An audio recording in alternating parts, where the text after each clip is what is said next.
Tahun 1944, seorang anggota angkatan bersenjata Kekaisaran Jepang dikirim ke Filipina untuk berperang melawan tentara Amerika. Dia adalah Hiro Onoda.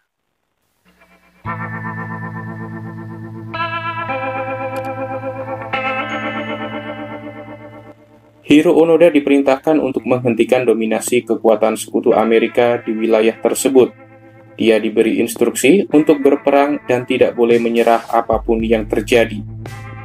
Bagi tentara Kekaisaran Jepang, doktrin tersebut sangat diyakini dari dulu, sehingga bagi tentara Jepang lebih baik mati dalam bertempur daripada menyerah atau mundur.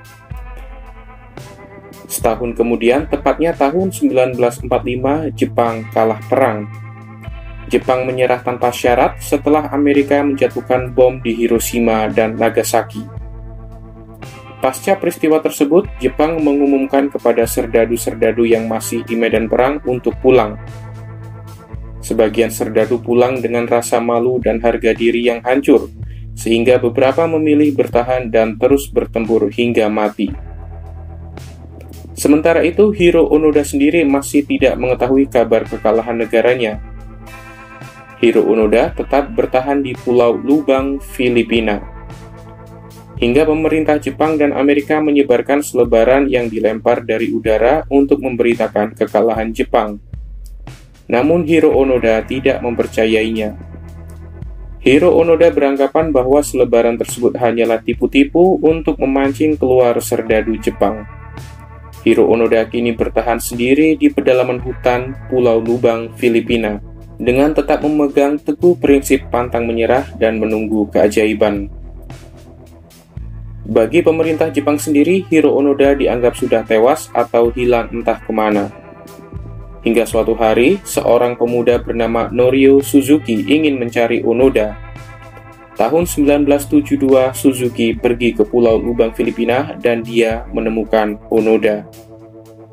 Suzuki menjelaskan apa yang benar-benar terjadi, namun Onoda tetap tidak mempercayainya. Benar-benar serdadu yang sangat teguh. Onoda hanya mau kembali ke Jepang jika komandannya sendiri yang menurunkan perintah. Karena hal itu, Suzuki kembali ke Jepang untuk mencari komandan Hiro Onoda. Dia berhasil menemukan mantan komandan Onoda, yaitu Mayor Taniguchi, yang saat itu sudah pensiun. Mereka akhirnya pergi ke Filipina dan menemui Onoda. Saat Onoda bertemu komandannya, dia jatuh terduduk. 29 tahun, Onoda bertahan di hutan untuk perang yang sudah selesai. Dengan kekecewaan, Onoda akhirnya pulang ke negaranya pada tahun 1974. Dia mendapati negaranya kini sudah berubah menjadi negara modern dan mulai meninggalkan tradisi Jepang.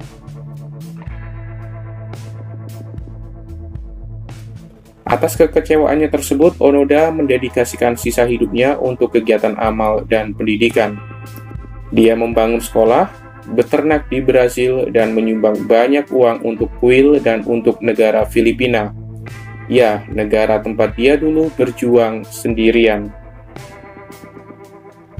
Nah, begitulah kisah Hiro Onoda, prajurit yang tidak mundur dari medan perang karena dia tidak tahu bahwa perang telah selesai.